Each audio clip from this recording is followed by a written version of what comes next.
FTP நேயர்களுக்கு வணக்கம். 2026 தேர்தலுக்கான மாவட்ட வாரியான கள நிலவரங்களை மிக தெளிவாக பார்த்து வருகிறோம்.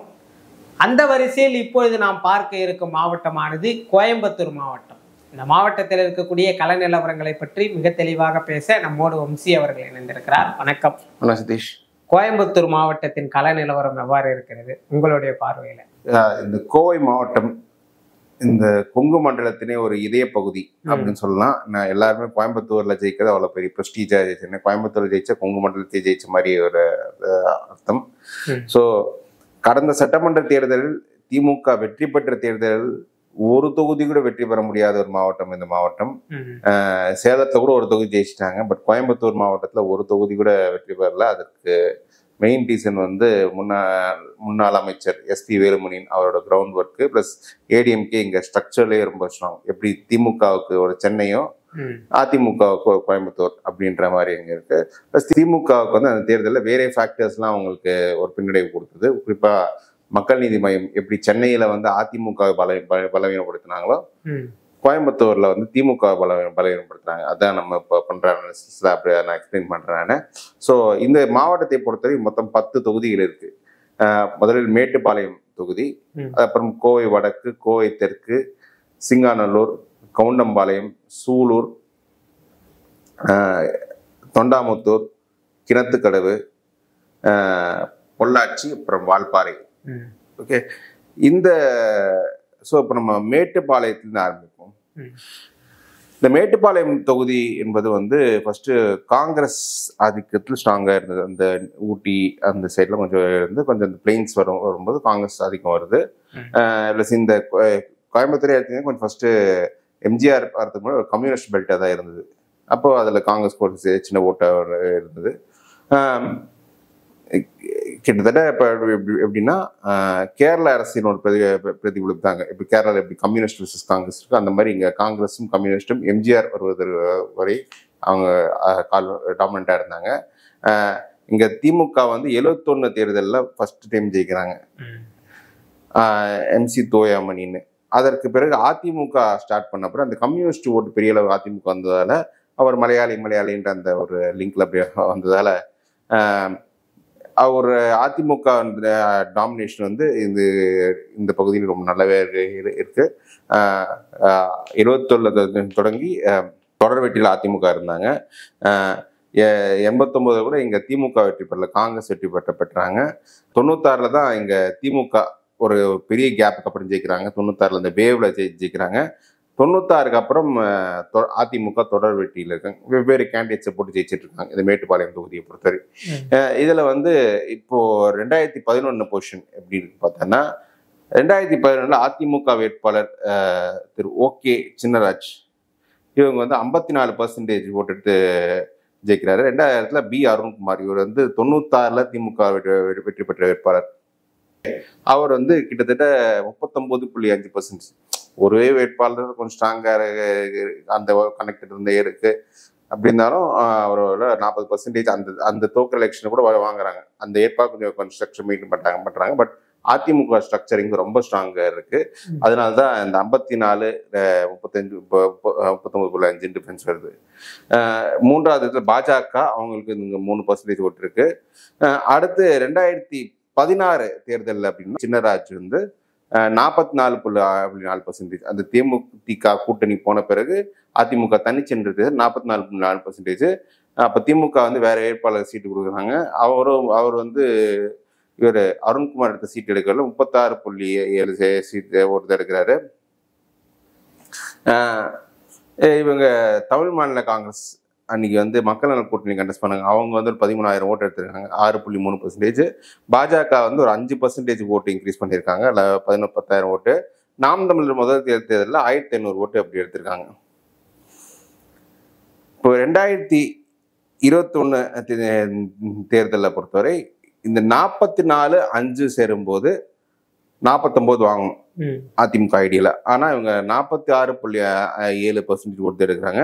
திமுக வந்து ஒரு வேட்பாளர் போட்டு ரொம்ப நெருக்கத்துல வந்தா தோத்துருக்காங்க. ஒரு 3,000 ஓட்டு வித்தியாசம் தோக்குறாங்க, 45.6. இது பெரிய கான்ஸ்டிடுவன்சி. அதனால தான் இந்த பர்சன்டேஜ் டிஃபரன்ஸ் ஜாஸ்தியாக இருந்தாலும் ஓட் டிஃபரன்ஸ் கொஞ்சம் பெருசாகவே இருக்கும். சரி, பர்சன்டேஜ் டிஃபரன்ஸ் கம்மியாக இருந்தாலும் ஓட் டிஃபரன்ஸ் வந்து கொஞ்சம் கொஞ்சம் அதிகமாக இருக்கும். ஏன்னா 3000 ஓட் டிஃபரன்ஸ் கிடையாது. ஆனால் நீங்கள் பர்சன்டேஜ் டிஃபரன்ஸ் பார்த்தோன்னா ஒரு 1% டிஃபரன்ஸு. மூன்றாவது இடத்துல நாம் தமிழர் வேட்பாளர் யாசிம் அவங்க வந்து கிட்டத்தட்ட 11,000 ஓட்டு என்ன எடுத்திருக்காங்க. அவங்க 4.8% ஓட்டு எடுத்திருக்காங்க. அப்போனா பாஜக ஓட்டு வந்து முழுமையா இங்க அதிமுக டிரான்ஸ்ஃபர் இல்லை ஒரு ஸ்மால் செக்ஷன் திமுக டிரான்ஸ்ஃபர் இருக்கு. நாம் தமிழர் கொஞ்சம் ஓட்டு பிரிச்செடுத்திருக்காங்க. தமிழ் மாநில காங்கிரஸ் மக்கள் நல கூட்டணியில் வந்த ஓட்டு எல்லாமே கரெக்டாக திமுகவில் வந்து பக்கம் செட்டில் ஆயிடுச்சு. இப்போ இதுல பார்லிமெண்ட் பொசிஷன் இங்க மேட்டுப்பாளையத்துல எப்படின்னு பார்த்தோம்னு வச்சுக்கோங்க. இது வந்து நீலகிரி பார்லிமெண்ட்ல வருது. ஆராசா வந்து இங்க 43.9% இருக்கு. நம்ம நீலகிரி பார்க்கும்போது பார்த்தோம், அங்கே நீலகிரி மலைப்பகுதியில் 50% சாலிட் எடுத்து வந்து இப்போ பிளெயின்ஸ்க்கு வந்து அப்படியே 43. ஸோ அது ஸ்ட்ரக்சர் கொஞ்சம் திமுக இங்கே கொஞ்சம் பலவீனமாக இருக்குன்றதா காட்டுது. எல்முருகன் இங்கே 23% எடுக்கிறார் பாஜகவில். அப்புறம் லோகேஷ் தமிழ்ச்செல்வன் அதிமுக அவங்க வந்து எல்முருகன் அதிகமாக 24% எடுத்துறாரு. பிளெயின்ஸில் அதிமுக இருக்க செல்வாக்கு வந்து காட்டுது. நாம் தமிழர் வந்து ஒரு 12,000 ஓட்டு எடுத்து 5.6% எடுக்கிறாங்க. கிட்டத்தட்ட 2021 எடுத்ததை விட ஒரு ஒரு சிறிய வளர்ச்சி நாம் தமிழருக்கு இருக்கு. ஸோ இந்த 23 24 சேர்ந்து 47. அப்படி 47 வந்து கம்ஃபர்டபுளா அங்கே அதிமுக ஜெயிக்கலாம். திமுக வந்து இந்த 43 அவங்க தக்க வைக்க முடியுமா என்பது எனக்கு கேள்விக்குறியாத இருக்கு.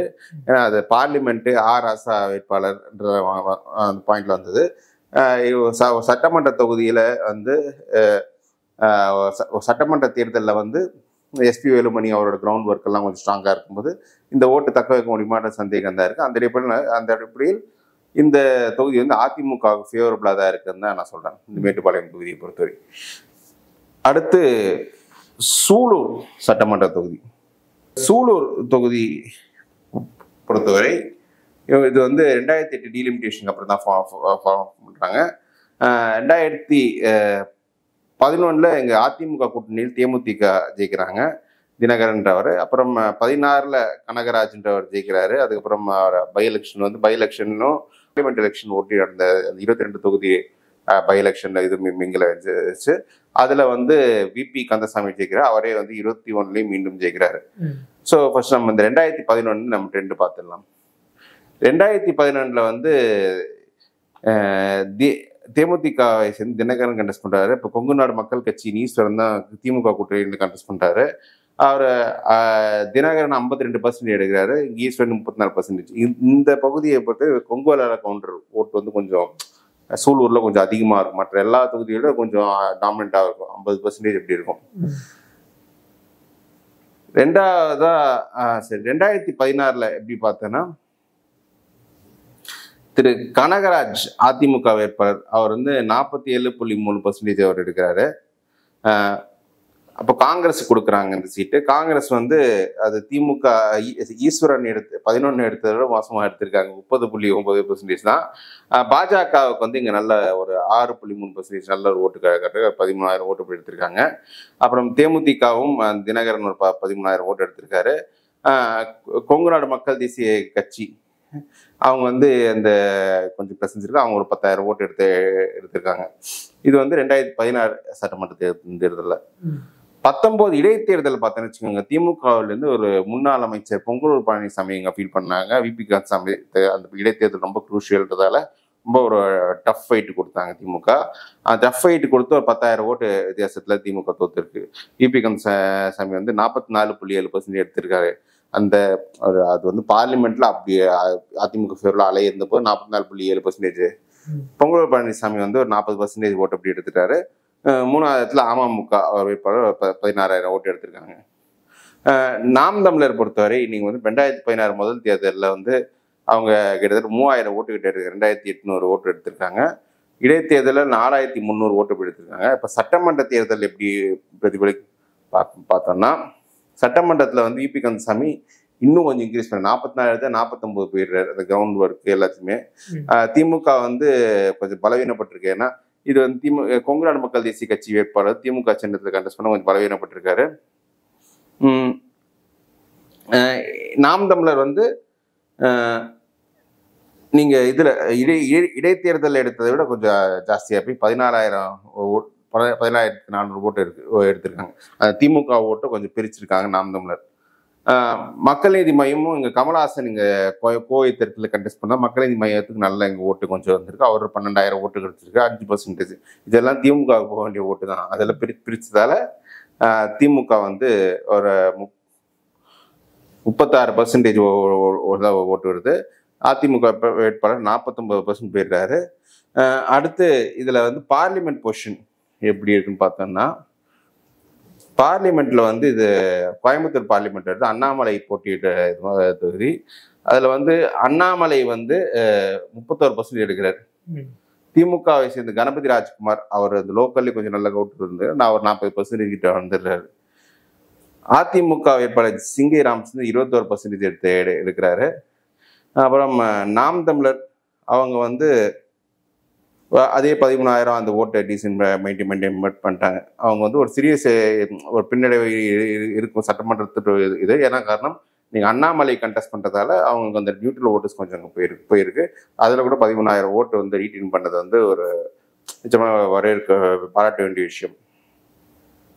ஸோ இந்த தொகுதியை பொறுத்தவரை ஓரளவுக்கு அதிமுக பிஜேபி ஓட் டிரான்ஸ்ஃபர் சுமூகமாக இருந்தாலே ஈஸியாக அவங்க ஜெயிச்சிடலாம். அதிமுக ஓட்டு கேண்டிடேட் போட்டு அண்ணாமலைக்கு வந்து ஓட்டு ஓரளவுக்கு டிரான்ஸ்ஃபர் பண்ணி கொடுத்துட்டாலே ஜெயிச்சிடலாம். ஒருவேளை திமுகவுக்கு வந்து அந்த விஜய் கண்டெஸ்ட் பண்ணுற ஓட்டு வந்து அவங்க கொஞ்சம் ஓட்டு பிரிச்சாங்கன்னா அதுக்கு வேணா கொஞ்சம் வாய்ப்பு இருக்கு. பட் எனக்கு தெரிஞ்சு திமுகவுக்கே இந்த தொகுதியில் அதிமுக ஓட்டு போனோம்னா அண்ணாமலை ஜெயிக்கக்கூடாது கொஞ்சம் விழுந்திருக்குன்னு நினைக்கிறேன். அந்த அடிப்படையில் திமுக இந்த பகுதியில் பலவீனமாக இருக்காங்க. அதிமுக இங்கேயும் சுலபமாக ஜெயிச்சிருவாங்க.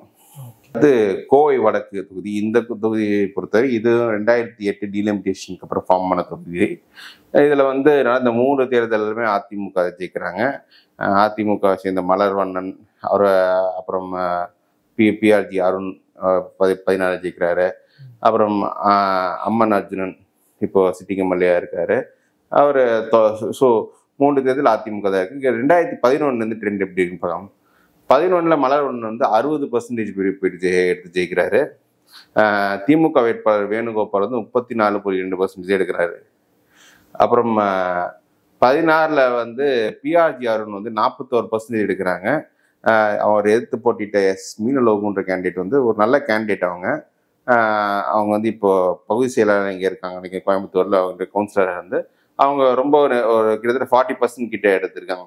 ஸோ இந்த கோயம்புத்தூரில் 40% எடுத்த திமுக கேண்டிடேட்ஸோட நல்ல கேண்டிடேட்ஸ் தான் அவங்க.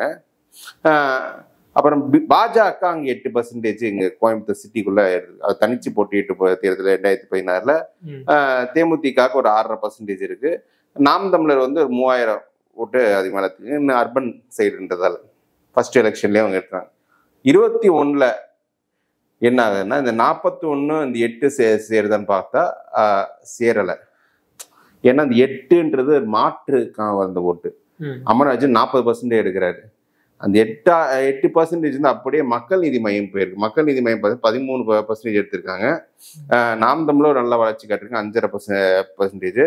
திமுக வந்து அந்த மீனா லோகு எடுத்த ஓட்டுல ஆல்மோஸ்ட் சேமா எடுத்துட்டாங்க. ஸோ ஒரு ஸ்மால் மார்ஜின்ல ஒரு 4000 ஓட்டு வித்தியாசத்துல வந்து இங்க அம்மன் அர்ஜுன் ஜெயிக்கிறாரு 2021 பேசிஸ்ல. இப்போ நம்ம இதே ஒருவேளை மக்கள் நீதி மையம் கண்டெஸ்ட் கமலஹாசனுங்க கோவை தெற்கில் நிற்கலன்னா இந்த தொகுதி எல்லாமே கொஞ்சம் ஒரு ஃபேவரபிளா திமுக ஃபேவரபிளா இன்னும் 2000-3000 ஓட்டு இன்னும் நெருக்கமாக போயிருக்கும். ஸோ கமலஹாசன் கண்டெஸ்ட் கோவை தேர்தலில் கண்டெஸ்ட் பண்ணது திமுகவுக்கு ஒரு பின்னடைவு வந்து இங்க வந்திருக்கு. அதுக்கு இதே ஒரு சிறந்த உதாரணம். இப்போ நம்ம பார்லிமெண்ட்ல என்ன இருக்குன்னு பார்க்கலாம். பார்லிமெண்ட்டை பொறுத்தவரை இந்த பகுதியில கணபதி ராஜ்குமார் 41% எடுத்திருக்கார். அது 38-39 அந்த ஒரு ரைட் ஓட் மெயின்டைன் பண்ணிட்டார். அண்ணாமலை வந்து 36% வாங்கிட்டாரு. இவர் சிங்கை ராமச்சந்திரன் வந்து 14% தான் எடுக்கிறாரு. அடுத்து நாம் தமிழருக்கு வந்து ஒரு 6.3% அவங்களும் எடுத்திருக்காங்க. அதாவது சட்டமன்ற தேர்தலில் ஒரு சின்ன ஒரு இம்ப்ரூவ்மெண்ட் நாம் தமிழர் அண்ணாமலை கண்டெஸ்ட் பண்ற தேர்தலே காட்டியிருக்கேன்னா அது நிஜமாலே அது பாராட்ட வேண்டிய விஷயம். ஸோ இந்த தொகுதியை பொறுத்தவரைக்கும் என்னன்னா, எனக்கு ஒரு பெரிய கன்சர்ன் வந்து பாஜக ஓட்டு வந்து இங்க அதிமுக டிரான்ஸ்ஃபர் ஆகுமான்றது எனக்கு பெரிய சந்தேகம் தான். ஆல்தோ பிஆர்ஜி அருண் நல்ல கேண்டிடேட்டா இருந்தாலும் அவங்க பாஜக ஓட்டு எந்த அளவுக்கு டிரான்ஸ்ஃபர் ஆகும். ஏன்னா அந்த 36, 14 50, ஆனா அவர் எடுத்த ஓட்டுல 40 தெரியுது. அந்த ஓட் டிரான்ஸ்ஃபரிங் வந்து எனக்கு அதுல அந்த 36 கரெக்டா ஆகுமா அப்படின்னு தெரியல. திமுக ஒரு நல்ல கேண்டிடேட்டை போட்டால் ஒரு சின்ன எட்ஜ் அவங்களுக்கு திமுக, ஏன்னா கன்சிஸ்டண்டா அந்த 38 to 41 அந்த ரேஞ்ச் அவங்க மெயின்டைன் பண்ணிட்டு வராங்க. ஒரு நல்ல கேண்டிடேட்டை போட்டு அவங்க ஒர்க் பண்ணாங்கன்னா, ஒரு மேபி மீனாலோகுவே திரும்ப ஒருத்தர், மீனாலோகு கொஞ்சம் அந்த பகுதி நல்லா தெரிஞ்சவங்க, அவங்க ஒர்க் பண்ணாங்கன்னா அவங்க கொஞ்சம் ஜெயிக்க வாய்ப்பு இருக்கு. பிஆர்ஜி அருண்குமாரும் நல்ல கேண்டிடேட் தான். So neck to neck fight, சரி அம்மன் அர்ஜுனன் தான் இருக்கு. பிஆர்ஜி அருண் வருது, அம்மன் அர்ஜுன் அவர் நல்ல கேண்டிடேட் தான். ஒரு நெக் டு நெக் ஃபைட்டிங் வர்றது நல்ல வாய்ப்பு இருக்கு. அடுத்து கவுண்டம்பாளையம், அதாவது தமிழ்நாட்டில் இருக்கிற ஒன்று லார்ஜஸ்ட் கான்ஸ்டிடுவன்சிஸ்ல இது இருக்கு. எப்படி நம்ம சோழிங்கநல்லூர் பார்த்தோமோ அந்த மாதிரி இது சோழிங்கநல்லூருக்கு அப்புறம் இது பெரிய கான்ஸ்டிடுவன்சி. இங்கே என்ன கிட்டத்தட்ட 4.5 லட்சம் ஓட்டர்ஸ் கிட்ட இருக்காங்க. 2021 கணக்குப்படி மேபி இப்போ 5 லட்சம் தொட்டு இருக்கலாம். இங்க வந்து 11லயே 11, 16, 23 தேர்தலும் அதிமுக தான் ஜெயிச்சிருக்கு. மற்ற தொகுதியில் இருந்த அதே ட்ரெண்டு தான். இதுல 11, 16ல விசி ஆறுக்குட்டி, அவர் இப்ப திமுக இருக்காரு, அவர் ஜெயிச்சா. அப்புறம் 21ல பிஆர்ஜி அருண் ஜெயிச்சிருக்காரு. இப்போ வந்து 11ல விசி ஆறுக்குட்டி வந்து 63% ஓட்டு எடுத்து ஜெயிச்சிருக்காரு. திமுக வேட்பாளர் எதிரில் போட்டிட்டு வேட்பாளர் 30% தான் வாங்குறாங்க. அப்புறமா 16ல என்னன்னா விசி ஆறுக்குட்டி ஒரு 40% தான் இருக்காரு. திமுக வேட்பாளர் பையா கவுண்டர் வந்து அவருக்கு நல்ல ஃபைட்டு கொடுத்துருக்காரு, நல்ல கிளவுட்ல கேண்டிடேட் தான். அவர் 37% அவர் எடுத்திருக்காரு. ஒரு ஸ்மால் மார்ஜின்ல வந்து ஸ்மால்ல இந்த தொகுதியை பொறுத்தவரை பர்சன்டேஜ் கம்மியா இருக்கு, பட் ஓட்டு பெருசா இருக்கு. 8000 ஓட்டு வித்தியாசத்துல தோத்துருக்காரு. பாஜகவுக்கு இங்க நல்ல ஓட்டு இருக்கு, ஏன்னா கோவையில வந்து அந்த மாற்றுக்கான ஓட்டு கொஞ்சம் நல்லா இருக்கு. சிபிஐக்கு வந்து அவங்களும் 16,000 ஓட்டு கொஞ்சம் வச்சிருக்காங்க, அது ரீசன் போட்டு. 21ல இந்த 48 சேரும்போது 48 வராது, 44 தான் வருது. பிஆர்ஜி அருண் வந்து அதிலேயே டிரான்ஸ்ஃபர் பண்ணியிருக்காரு. திமுக வேட்பாளர் கிருஷ்ணன் வேட்பாளர் போட்டு கொஞ்சம் பெட்டர் ட்ரை பண்ணாங்க, பட் அவங்களும் ஒரு ஸ்மால் மார்ஜின்ல தான் எங்கும் தோத்துருக்காங்க. ஏன்னா பாஜக ஓட்டு பெரிய அளவுக்கு வந்து மக்கள் நீதி மையம் வந்து 23,000 ஓட்டு அப்படி எடுத்துட்டாங்க. இவங்க நாம் தமிழரும் இங்க கலாமணின்னு ஒரு போட்டு அவங்க 17,000 ஓட்டு எடுத்துட்டாங்க, 5.8%. ஸோ இந்த மக்கள் நீதி மையம் நாம் தமிழர் இருந்தால் திமுகவுக்கு அந்த எக்ஸ்ட்ரா எட்ஜ் அவங்களால கொடுக்க முடியல. பிஆர்ஜி அருண் நல்ல கேண்டிடேட், ஓட்டு இன்க்ரீஸ் பண்ணியிருக்காரு. திமுக வந்து இங்க ஒரு பலமான வேட்பாளர் போட்டதான் இங்க ஸ்ட்ரகிள் பண்றாங்க. இங்க பார்லிமெண்ட் பொசிஷன் எப்படி இருக்குன்னு பார்த்தோன்னா, பார்லிமெண்ட்ல வந்து அண்ணாமலைக்கு வந்து 33% ஓட்டு இருக்குது. கணபதி ராஜ்குமார் இங்க வந்து இங்கேயும் 41% எடுக்கிறாங்க. அப்புறம் இவர் சிங்கராமன் 16% எடுத்துறாரு. 33, 16 சேரும்போது 49 வரணும். அது வருதா அப்படின்றதுதான் பெரிய கொஸ்டின். ஓரளவுக்கு எனக்கு தெரிஞ்சு பிஆர்ஜி அருண் கொண்டு வர வாய்ப்புகள் இருக்கு. நீங்க வந்து கணபதி ராஜ்குமார் கொஞ்சம் ஒர்க்கும் பண்ணியிருக்காருங்க, அவங்க அதனால தான் 41% இருக்கு. பட் சட்டமன்றத்தில் கொஞ்சம் ஆன்டி இன்கமிஸ் ஃபேக்டர்ஸ் கொஞ்சம் இருக்கும். திமுக 40 தாண்டுமான்றது எனக்கு சந்தேகமா இருக்கு. ஸோ அதனால நான் வந்து இந்த தொகுதி வந்து பிஆர்ஜி அருணுக்கு ஒரு வாய்ப்பு நான் கொடுத்துட்றேன், கவுண்டம்பாளையம் தொகுதி. அடுத்து தமிழ்நாட்டில் பலரும் பேசப்பட்ட தொகுதி எதுன்னா இந்த கோவை தெற்கு தொகுதி. கடந்த முறை கமலஹாசன் போட்டியிட்ட தொகுதி. இந்த தொகுதியை பொறுத்தவரை எப்பவுமே மாற்றுக்கு அப்படின்னு ஓட்டு இருக்கும். இதையும் 2008 டிலிமிட்டேஷன் ஃபார்ம் பண்றாங்க. 11, 16ல வந்து அதிமுக ஜெயிக்கிறாங்க. அதிமுக அம்மன் அர்ஜுனன் வடக்கு ஜெயிச்சு வந்து 16ல இங்க ஜெயிக்கிறாரு. அப்புறம் 21ல வானதி ஸ்ரீனிவாசன் பாஜக வேட்பாளர் ஜெயிக்கிறாங்க. ஸோ இந்த தொகுதி வந்து என்ன, இந்த தொகுதியில பாஜகவுக்கு ஃபர்ஸ்ட் ஆஃப் ஆல் ஸ்ட்ரக்சரலி கொஞ்சம் ஓட்டு கொஞ்சம் இருக்கு. அதுக்கு காரணம் என்னன்னா, இங்க வந்து அந்த கோவை குண்டுபிடி நடந்த குடம் பகுதியில கொஞ்சம் இருக்கிறதால கொஞ்சம் அந்த ரிலீஜியஸ் போலரைசேஷன் கொஞ்சம் இருக்கு. அதை வச்சு பாஜக ஹிந்துத்வா ஒர்க் கொஞ்சம், RSS ஒர்க் கொஞ்சம் இருக்கு. அதுல அவங்க வந்து கொஞ்சம் பாஜக கொஞ்சம் ஓட்டு கொஞ்சம் நல்லாவே இருக்கு. இதுல வந்து நம்ம 2011 எடுத்து பார்த்தோம்னா, இப்போ வந்து அதிமுக வேட்பாளர் துரைசாமி வந்து 56% எடுக்கிறாங்க. பொங்கலூர் பழனிசாமி வந்து 36.8% தான். பாஜக வேட்பாளர் CR நந்தகுமார் வந்து அவங்க 3.6% எடுக்கிறாங்க. ஓகே, நம்ம 2016 தான் பார்த்தேன்னு வச்சுக்கோங்க. இதுல தெரியும். இப்ப அம்மன் அர்ஜுனன் வந்து 38.9% எடுக்கிற அதிமுக வேட்பாளர். திமுக அணியில காங்கிரஸுக்கு சீட்டு கொடுக்குறாங்க. காங்கிரஸ் வேட்பாளர் மயூரா ஜெயக்குமார் அவர் 27.6% எடுத்துறாரு. அடுத்து வானதி சீனிவாசன் வந்து இங்க அவங்க பாஜக தனித்து நிற்கும் போது 33,000 ஓட்டு எடுக்கிறாங்க. 21% ஓட்டு எடுத்திருக்காங்க. ஸோ அவங்க மாற்றுன்னு நினைக்கிறதுல ஓட்டு கொஞ்சம் பாஜக ஓட்டு தனியாக அவங்க பிரிச்சு கட்டாங்க. 21 என்ன இருக்குன்னா, ஐடியலி இந்த 38, 21 சேரும்போது அவங்க 50% எடுத்துருக்காங்க. பட் அதை எடுக்கல. காரணம் என்னன்னா, அவங்க எடுத்த மாற்றுன்ற ஓட்டு வந்து கமல்ஹாசன் போயிடுச்சு. இதுல வந்து வானதி சீனிவாசன் 34.3% எடுத்துக்கிறது. அதிமுக ஓட்டோட கொஞ்சம் கம்மியா எடுத்திருக்காங்க. கமல்ஹாசன் வந்து 33% எடுத்திருக்காங்க. இவங்க ஓட்டு ஃபுல்லா போயிருக்கு. அதிமுக ஓட்டு வந்திருக்கு. பிளஸ் திமுக ஓட்டும் வராத மாதிரி பார்த்துட்டு மயூரா ஜெயக்குமார் அதே 27% இருக்காரு. ஸோ அதனால வானதி சீனிவாசன் வந்து வெற்றி பெறாங்க.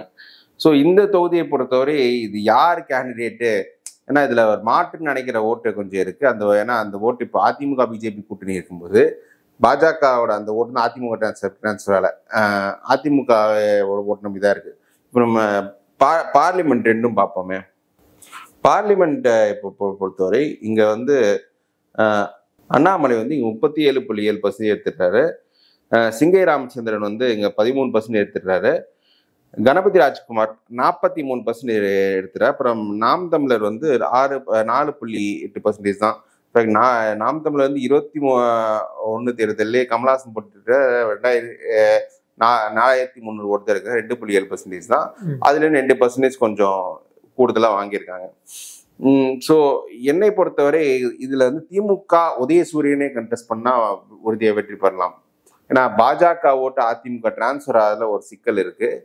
அந்த சிக்கலை எக்ஸ்பிளைட் பண்ணி உதயசூரியன் கேண்டிடேட் போட்டாங்கன்னா திமுக வெற்றி பெறலாம். அது யார் அந்த கேண்டிடேட் எங்க வந்து பிடிக்கிறாங்கன்றதுதான் இன்ட்ரெஸ்டிங்கா இருக்கும். எனக்கு தெரிஞ்சு ஒரு சில பிளான்ஸ்லாம் போயிட்டு இருக்கு நான் கேட்டேன். பட் அதில் வெளிப்படையே சொல்ல முடியாது. ஸோ திமுக இந்த கோவை தேர்தலில் கண்டெஸ்ட் பண்ணுச்சுன்னா திமுக வெற்றி பெறலாம். இப்ப மக்கள் நீதி மையம் வந்து திமுக கூட்டணியில் அங்கம் வகிக்குது. அப்படி இருக்கும்போது மீண்டும் வந்து அவங்க வந்து மக்கள் நீதி மையம்ல யார் இருக்காங்க? கமல்ஹாசன் ராஜ்யசபா போயிட்டாரு. இப்ப அப்ப ஒரு சீட்டு கூட வாங்க மாட்டாங்க. அப்படி அங்க வாங்க ரெண்டு சீட் அங்க உதயசூரன் நின்னுங்கன்னு சொல்லி வாங்குவாங்க. கோவை தெற்குல எல்லாம் வாங்க மாட்டாங்க. கோவை தெற்குல வந்து மகேந்திரன்னாரு. மகேந்திரனுக்கு எங்க சீட்டு கொடுத்தாலும் கொடுக்கலாம். அப்படி இருக்கும்போது கோயத்தர்ல ஆக்சுவலி மகேந்திரன் நிற்க வேண்டியது. அவர் சிங்கானூர் போயிட்டு கமல்ஹாசன் நிற்க வச்சாரு. அவருக்கு மகேந்திரன் வந்து கோவை மாவட்டத்தை பார்த்துருந்தாரு. மகேந்திரன் கூட நிற்கலாம். ஸோ ஒரு நல்ல வேட்பாளர் திமுக ஃபீட் பண்ணா கோவை தெற்குல வெற்றி பெறலாம். அடுத்து இந்த சிங்காநல்லூர் தொகுதி என்றது கோவையின் மைய பகுதி. இந்த காந்திபுரம் பஸ் ஸ்டாண்ட்லாம் இந்த ஏரியாக்குள்ள வரும். ஸோ இங்க வந்து இது நான் ஃபர்ஸ்டே சொன்ன மாதிரி இது வந்து கம்யூனிஸ்ட் பெல்ட். கோவை சிட்டிக்குள்ள காங்கிரஸ் அப்படி இருக்கும் அது ஆரம்ப காலத்துல. ஸோ திமுக பாசிட்டிவா எஸ்டாப்ளிஷ் ஆன இடம் கிடையாது. இங்க ஃபர்ஸ்ட் டைமே திமுக காங்கிரஸ் கூட்டணி இருக்கும் என்பது ஜெயிக்கிறாங்க. அதுக்கு முன்னாடி பிரஜா சோசியலிஸ்ட் கம்யூனிஸ்ட்லாம் ஜெயிச்சிட்டு இருக்காங்க. அதிமுக முதல் முறை எப்ப ஜெயிக்கிறாங்கன்னா இங்க வந்து 91 ஜெயிக்கிறாங்க. அப்புறம் திமுக வந்து இங்க 96 ஜெயிக்கிறாங்க. 2016 திமுக ஜெயிக்கிறாங்க. இங்க வந்து 2001, 6, 11 அதிமுக இங்க ஜெயிச்சுட்டு வராங்க. இப்போ 21 மீண்டும் அதிமுக ஜெயிக்கிறாங்க. ஓகே, போயிடலாம். இப்போ பாத்தீங்கன்னா ஃபர்ஸ்ட் வந்து பிரஜா சோசியலிஸ்ட் இந்த கம்யூனிஸ்ட் கட்சி ஜெயிச்சுட்டு வராங்க. திமுக ஃபர்ஸ்ட் எலெக்ஷனே இவங்க வந்து 1980 ஜெயிக்கிறாங்க. அந்த திமுக காங்கிரஸ் கூட்டணி இருக்கும்போது. அதுக்கப்புறம் 96 ஜெயிக்கிறாங்க. இடைப்பட்ட காலத்துல அதிமுக கூட்டணி கட்சி ஜெயிக்கிறாங்க. அதிமுக முதல் தேர்தல் எப்ப ஜெயிக்கிறாங்க? 89 ஜெயிக்கிறாங்க.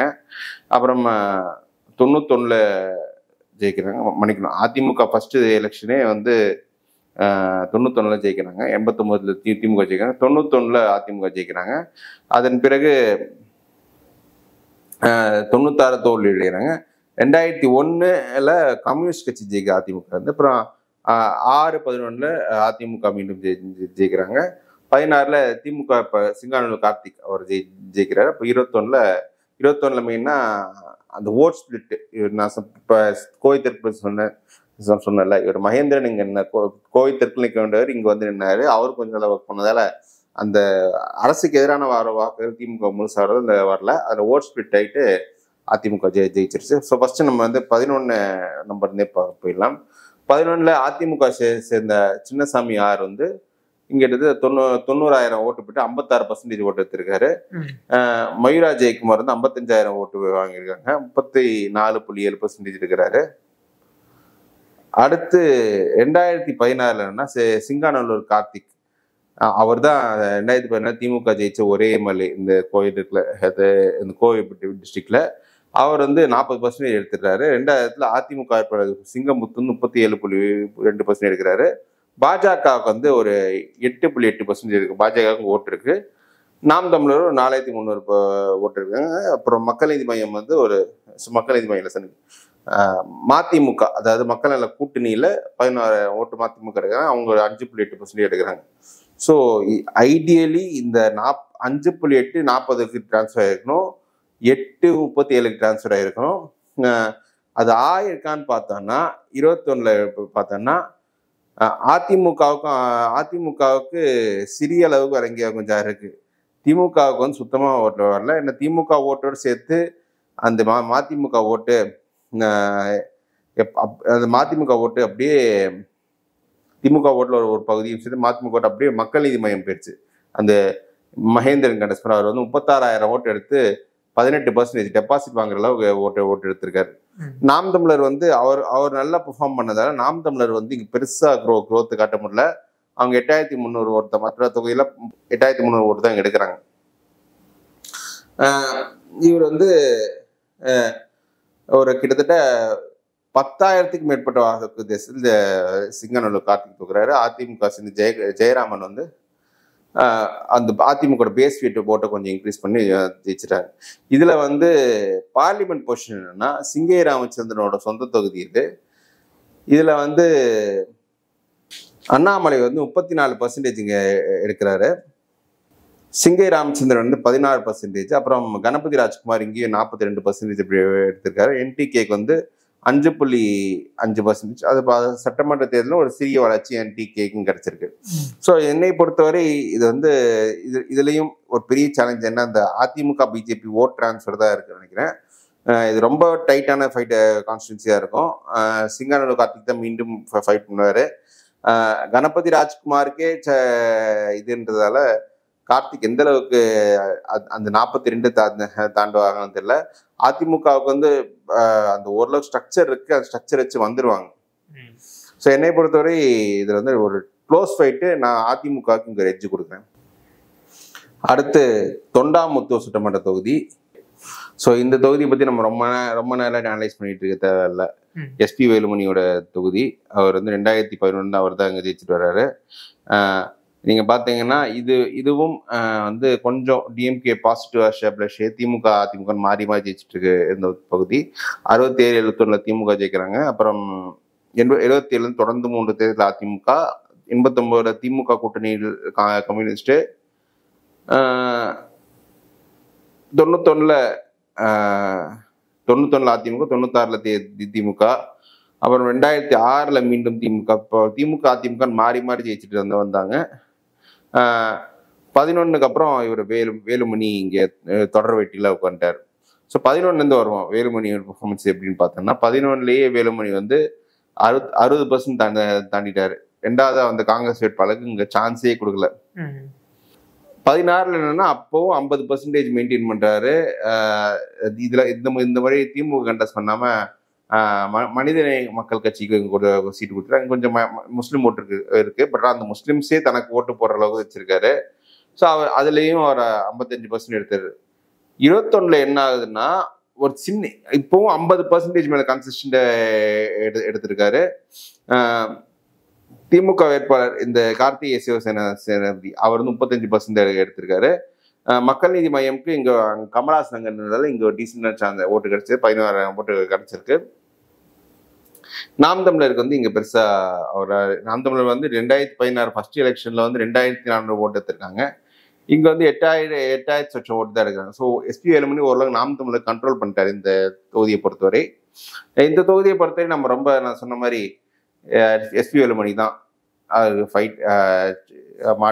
ஃபைட்டிங் கேண்டிடேட் கூட யாரும் கிடையாது திமுகல.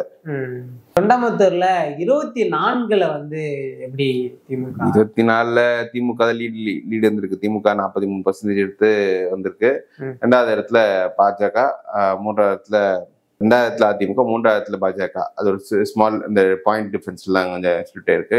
பட் இந்த 2024 நம்பர்ஸ் எல்லாம் பார்க்க முடியும். எஸ்பி வேலுமணி நிற்கிறதுனா ஓவர்வெல்மிங்கா எல்லா செக்ஷன்ஸ் ஓட்டு போடுவாங்க. அதுலயே அவருக்கு ஒரு பெரிய பூஸ்டர் கிடைச்சு வந்துடும் தான் நினைக்கிறேன். அடுத்து கிணத்துக்கடவு சட்டமன்ற தொகுதி. இங்க வந்து திமுக கொஞ்சம் பாசிட்டிவா எஸ்டாப்ளிஷ் ஆயிருக்காங்க. 67-71 திமுக சேர்ந்த மு கண்ணப்பன் அவர் எங்க வெற்றி பெற்றிருக்காரு. அவர் அதிமுக வந்தோடனே அதிமுக தொடர் வெற்றி இருக்காங்க. திமுக மீண்டும் 89 ஜெயிக்கிறாங்க. 91 அதிமுக, 96 திமுக. பட் 96க்கு அப்புறம் தொடர் வெற்றியில அதிமுக இருந்திருக்கு. அதிமுக சேர்ந்த எஸ் தாமோதரன் அவர் வந்து 2001 to 16 ஆதரிச்சு, அப்புறம் 21 மீண்டும் ஆதரிச்சிருக்காரு. ஸோ இதுல வந்து 2011 எப்படி பொசிஷன் போயிருக்குன்னு பார்க்கணும். 11லயே தாமோதரன் வந்து 56% எடுத்துட்டாரு.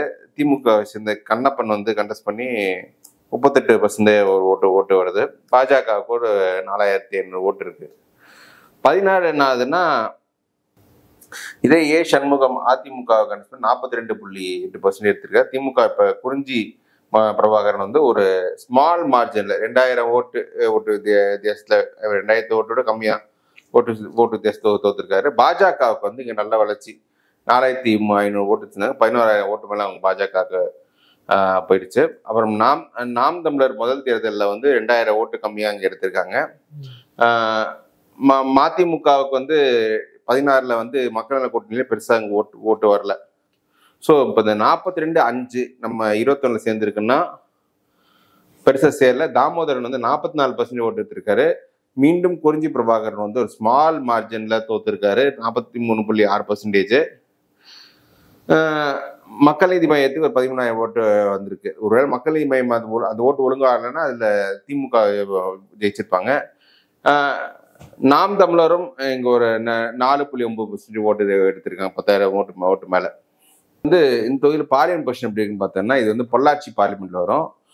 திமுக வேட்பாளர் ஈஸ்வரசாமி வந்து 45% ஓட்டு எடுத்துடுறாரு. அதிமுக வேட்பாளர் 26%, பாஜக வேட்பாளர் 25% எடுத்துடுறாரு. நாம் தமிழருக்கு வந்து பெருசா அந்த சட்டமன்றத்துல இருந்து பெருசா வர முடியல. அந்த 12,000 13,000 ரேஞ்சில் அவங்களும் இருக்காங்க. 5.9% ஓட்டத்திருக்காங்க. ஸோ இந்த தொகுதியை பொறுத்தவரை அதிமுக பாஜக ஓட் டிரான்ஸ்பர் எந்த அளவுக்கு இருக்குன்றதை பொறுத்த இருக்கு. அதிமுக வந்து பாஜகவோட அதிகமா ஓட்டு இங்க எடுக்கல. பாஜக தான் எடுத்து, பாஜக 25% எடுத்துக்க, அதிமுக 20% எடுக்கின்ற போது இந்த ஓட் டிரான்ஸ்பர் இஷ்யூஸ் தான் இங்க மெயினா டிட்டர்மினிங்கா இருக்கும். தாமோதரன் நல்ல கேண்டிடேட் இருந்தாலும் ஓட் டிரான்ஸ்பரிங் அதுக்கு எப்படி சென்டர் அதுக்கு ரியாக்ட் பண்றாங்கன்றதெல்லாம், ஐ மீன் பிஜேபி அதை ரியாக்ட் பண்றாங்கன்றதெல்லாம் இப்ப பார்க்கணும். என்னை பொறுத்தவரை இந்த தொகுதியில வந்து ஒரு க்ளோஸ் ஃபைட்டு. அநேகமா திமுக இன்னும் குறிஞ்சி பிரபாகரன் போட்டியிட வாய்ப்பு நிறைய இருக்கு. அப்போ திமுகவுக்கு ஒரு சின்ன எட்ஜ் நான் இங்க கொடுக்குறேன். பொள்ளாச்சி, இந்த பொள்ளாச்சி தொகுதி இது வந்து இது ஒரு ட்ரெடிஷ்னல் ஏடிஎம்கே சீட்டு.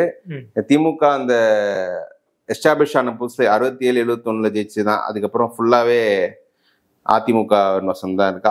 அதிமுக வந்து ஒவ்வொரு தேர்தலில் ஒவ்வொரு விதமான கேண்டிடேட் போட்டு ஜெயிக்கிறாங்க. உதாரணத்துக்கு எம்பி ராமலிங்கம் கேண்டிடேட் 84-89 போட்டு ஜெயிக்கிறாங்க. அப்புறம் பிபி சந்திரசேகர் வந்து 89-91 அப்படின்னு. ஸோ 2 தேர்தலுக்கு ஒரு வாட்டி கேண்டிடேட் மாதிரி இருக்காங்க. இடையில 96 மட்டும் தான் திமுக அந்த அலையில ஜெயிச்சிருக்கு. மற்றபடி இது ஃபுல்லாவே அதிமுக வசமாக இருந்த இடம் தான் இது. திரு பொள்ளாச்சி ஜெயராமன் அவர் தான் இப்ப சிட்டிங் எம்எல்ஏ, முன்னாள் துணை சபாநாயகர். ஓகே, ஸோ இதுல வந்து நம்ம பார்த்தோம்னா 2011 பொசிஷன் பார்த்தோம்னு வச்சுக்கோங்க. அதிமுக சேர்ந்த முத்துக்கருப்புசாமி 57% எடுக்கிறாரு. கொங்குநாடு மக்கள் கட்சி வேட்பாளர் வந்து 56% எடுக்கிறாங்க. அடுத்து 16ல என்ன ஆகுதுன்னா, பொள்ளாச்சி ஜெயராமன் 46% ஓட்டு ஜெயிக்கிறார். திமுகவை சேர்ந்த தமிழ்மணி வேட்பாளர் வந்து அவர் 38.6% தான் அவர் எடுக்கிறாரு. ஓகே, கொங்கு நாடு மக்கள் தேசிய கட்சி வந்து 4.5% எடுக்கிறாங்க. பாஜகவுக்கு வந்து இங்க ஒரு 5000 ஓட்டு இருக்கு, 3.1% பாஜக எடுக்கிறாங்க. நாம் தமிழர் ஃபர்ஸ்ட் எலெக்ஷன் 1300 ஓட்டு எடுக்கிறாங்க. இப்போ 23ல வந்து இந்த பாஜக ஓட்டு இவர் பொள்ளாச்சி ஜெயராமன் டிரான்ஸ்ஃபர் ஆகுதா அப்படின்னு பார்க்கணும். 3.1 46.5 merge ஆகுதான்னு பார்த்தா ஆகல. பொள்ளாச்சி ஜெயராமன் 16ல எடுத்தது கொஞ்சம் குறைவா எடுத்திருக்காரு. திமுக ஒரு வேட்பாளர் வரதராஜன் வேட்பாளர் போட்டு கொஞ்சம் ஃபைட் ரொம்ப க்ளோஸா கொடுத்துருக்காங்க. 2000 ஓட்டு வித்தியாசத்துல திமுக கொடுத்துருக்காங்க. மக்கள் நீதி மையம் அந்த கமலஹாசன் அங்க போட்டிட்ட எஃபெக்ட்ல இன்னும் இங்கேயும் கொஞ்சம் 7000 ஓட்டு எடுத்திருக்காங்க. ஸோ இந்த மக்கள் நீதி மையம் எங்கெங்கெல்லாம் அதிகம் ஓட்டு எடுத்திருக்காங்க, அங்கெல்லாம் விஜய்க்கு நல்ல வாய்ப்பு இருக்கு. அதான் நான் மக்கள் நீதி சேவை சொல்லிட்டு இருக்கேன். நாம் தமிழரும் இங்க ஒரு 6400 ஓட்டு எடுத்திருக்காங்க. 1500 1400. மற்ற பகுதியில் இருந்த அந்த ஒரு ஸ்ட்ராங்கான ஜம்ப் மாதிரி இங்க ஒரு மீடியம் சைஸ் தான். இந்த கோர் கொங்கு ஏரியாஸ்ல கொஞ்சம் இப்படிதான் இருக்கு. இதுல பார்லிமெண்ட்ல இது பொள்ளாச்சி பார்லிமெண்ட்ல எப்படி பெர்ஃபார்ம் ஆயிருக்குன்னு பார்த்தோன்னா, திமுக சேர்ந்த ஈஸ்வரசாமி வந்து 44.8% எடுக்கிறார். ஏறத்தாழ அதே ஓட்டு தான் வந்திருக்கு. அதிமுக சேர்ந்த கார்த்திகேயன் 26%, இவர் பாஜக வசந்தன் ராஜா அது 22%. நாம் தமிழர் வந்து கொஞ்சம் 6000 8000 வந்திருக்கு. அந்த 8% பிராக்கெட்ல அவரும் 4.8% பிராக்கெட்ல இருக்காரு. ஸ்டேட் ஆவரேஜ் இங்க ரொம்பவே கம்மி.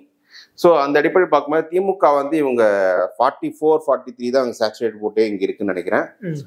AIADMK BJP 100% vote transfer Pollachi Jayaraman கொண்டு வந்துருவாருன்னு நினைக்கிறேன். அதனால பொள்ளாச்சி ஜெயராமனுக்கு ஒரு நல்லாவே இப்போ ஸ்ட்ராங் பொசிஷனா இருக்குது. இந்த தொகுதி வந்து அதிமுக ஃபேவரபிளா தான் இருக்குன்னு நினைக்கிறேன். இறுதியா வால்பாறை தொகுதி. இந்த வால்பாறை வந்து ஒரு தனி தொகுதி. இதுவும் கொஞ்சம் அந்த ஹில் ரேஜ் மலை பகுதிகள் கொஞ்சம் இருக்கிற தொகுதி இதுலயே வந்து பார்த்தோன்னா இங்க திமுக அதிமுக காங்கிரஸ் கொஞ்சம் மாறி மாறி ஜெயிக்கக்கூடிய ட்ரெண்டு தான் இருக்கு. திமுக வந்து 77ல எம்ஜிஆர் ஆட்சிக்கு வரும்போதே இங்க ஜெயிச்சிருக்காங்க. சரி, திமுக வந்து ஃபர்ஸ்ட் டைம் 71ல ஜெயிக்கிறாங்க. அப்புறம் 77ல அதிமுக வரும்போது அவங்க ஜெயிக்கிறாங்க. ஸோ அந்த வால்பாறை தனி தொகுதி. வால்பாறை வந்து இந்த பொள்ளாச்சி தாண்ட அந்த வால்பாறை மலையில இருக்க பகுதிகளில் கொஞ்சம் ஃபாரஸ்ட் ஏரியா கொஞ்சம் இருக்க ஏரியாஸ். இது கொஞ்சம் ரிமோட்டான தொகுதி தான். இங்க வந்து திமுக அதிமுக காங்கிரஸ் எல்லாத்துக்குமே கொஞ்சம் ஓட்டு கொஞ்சம் இருந்திருக்கு. இப்போ 71ல தான் திமுக 67ல ஃபர்ஸ்ட் டைம் டிஎம்கே ஜெயிக்கிறாங்க. 67 75 ஜெயிக்கிறாங்க. அப்புறம் அதிமுக 77ல ஜெயிக்கிறாங்க. 80ல மீண்டும் திமுக கம்யூனிஸ்ட் பார்ட்டி அதிமுக கூட்டணி ஜெயிக்கிறாங்க. 80ல கம்யூனிஸ்ட் பார்ட்டி அதிமுக கூட்டணி ஜெயிக்கிறாங்க. அப்புறம் 84ல காங்கிரஸ் ஜெயிக்கிறாங்க. 89ல அந்த திமுக வெற்றி பெற தேர்தலில் கூட அதிமுக அதை ஜெயிச்சிருக்காங்க. அப்புறம் 91ல சொல்லவே தேவையில்ல. 96ல திமுக ஒரு 71க்கு பிறகு ஒரு வெற்றியை எங்க பாக்குறாங்க. அப்புறம் 2001 அதிமுக அணி தொடர் வெற்றியில இங்க இருக்கு. ஸோ அந்த அளவுக்கு அவங்க கொஞ்சம் ஸ்ட்ரக்சரலி கொஞ்சம் ஸ்ட்ராங்கா இருக்கிற ஏரியா. இதுல வந்து என்னன்னா 2011 நம்ம பார்ப்போம். 11ல வந்து எங்க சிபிஐ வேட்பாளர் ஆறுமுகம் வந்து அதிமுக அணி ஜெயிக்கிறாங்க. 50% கிட்ட ஓட்டு எடுக்கிறாரு. அப்போ காங்கிரஸ் வேட்பாளர் கோவை தங்கம் வந்து 46.4% தான் எடுக்காங்க 2011ல. அப்புறம் 2016ல என்னன்னா அதிமுக வேட்பாளர் அந்த 49ல ஒரு 1% குறைவா எடுத்திருக்காரு. திமுகவே கண்டெஸ்ட் பண்றதால நீங்க வந்து கோவை தங்கம் கொஞ்சம் நல்லா தெரிஞ்ச கேண்டிடேட் லோக்கல், அவர் ஓட்டு எடுக்கல. 42% அப்படி எடுக்கிறாங்க. அப்புறம் சிபிஐக்கு வந்து இங்க ஒரு 3000 ஓட்டு அவங்க எடுக்கிறாங்க. பிஜேபிக்கு இங்க பெருசா 2500 ஓட்டு தான் எடுக்கிறாங்க. நாம் தமிழர் 1000 ஓட்டு தான் எடுக்கிறாங்க 2016ல. 21ல என்ன ஆகுதுன்னா 21ல அதிமுக வேட்பாளர் அமுல் கந்தசாமி வந்து அந்த 50% ஓட்டு அவரு கொஞ்சம் எடுத்துறாரு. அந்த சிபிஐ 11ல எடுத்த ஓட்டு இங்க எடுத்துடுறாரு. எதிரில் போட்டியிட்ட ஆறுமுகம் சிபிஐ வேட்பாளர் வந்து அவர் 40.9% எடுக்கிறாரு. நாம் தமிழருக்கு வந்து இங்க நல்ல ஜம்ப் 1030 ஓட்டுல இருந்து 7600 ஓட்டு வரைக்கும் ஜம்ப் ஆயிருக்காரு. மக்கள் நீதி மையத்துக்கு இங்க 3300 ஓட்டு அப்படி எடுத்திருக்கு. ஸோ இது நாம் தமிழர் ஓட்டு கொஞ்சம் இங்கெங்கெல்லாம் கொஞ்சம் பலவீனப்பட வாய்ப்பு இருக்கு. ஸோ இந்த விஜய் வருகையால் ஸோ விஜய் இங்க வந்து நாம் தமிழர் ஓட்டு டேமேஜ் பண்ணா, திமுக ஓட்டு டேமேஜ் பண்ணா, அதிமுக தொடர்ந்து 3 தேர்தல் 48% மெமெண்டம் அதிமுகவுக்கு ஒரு பிரச்சனையே இல்லை. பமுல் கந்தசாமி வந்து சமீபத்தில் இறந்தாரு. ஸோ புது வேட்பாளர் தான் போடுவாங்க. என்னை பொறுத்தவரை இந்த வால்பாறை தொகுதி வந்து கம்ஃபர்டபுளாக இருக்கு அதிமுகவுக்கு. திமுக ஆல்தோ அவங்க வந்து இவர் இப்போ கோவை தங்கம் திமுக சேர்ந்தார், கோவை தங்கம் சீட்டு கொடுத்தா கூட பெரிய இது பண்ண முடியாது. ஸ்மால் மார்ஜின்ல இவர் அதிமுக வேட்பாளர் ஜெயிச்சிருவாருன்னு நினைக்கிறேன். யார் போட்டிடுறாங்களோ, ஏன்னா அதிமுக ஸ்ட்ரக்சர்லி கொஞ்சம் ஸ்ட்ராங்கா இருக்கு. கோயம்புத்தூர் மாவட்டத்தில் இருக்கக்கூடிய மொத்தம் 10 சட்டமன்ற தொகுதிகளுடைய கள நிலவரங்களை தெளிவா சொன்னீங்க. 2021 தேர்தலில் 10க்கு 10 அதிமுக கூட்டணி அப்படியே கைப்பற்றுறாங்க. 2026லும் இது நீடிக்குமா என்று பார்த்தால் இல்லை. சில கள நிலவரங்கள் வந்து திமுகவிற்கு ஆதரவா செல்கிறது. அது என்னென்ன தொகுதிகள்னு பார்த்தோம்னா, கோவை வடக்கு இந்த முறை திமுகவுக்கு ஒரு எட்ஜி கொடுத்துருக்கீங்க. கோவை தெற்கு இதற்கு முன்பாக கமல்ஹாசன் அவர் வந்து ஒரு லீடிங் எடுத்த அந்த தொகுதியுமே திமுக வெற்றி பெறக்கூடிய தொகுதியா சொல்லியிருக்கீங்க. கிணத்துக்கடவு தொகுதியும் வந்து திமுக வெற்றி பெறக்கூடிய தொகுதியா இருக்குது. கோயம்புத்தூர் மாவட்டத்தில் இருக்கக்கூடிய கள நிலவரங்களை தெளிவா சொன்னீங்க. நம்ம மேலும் ஒரு மாவட்டத்தில் சந்திக்கலாம்.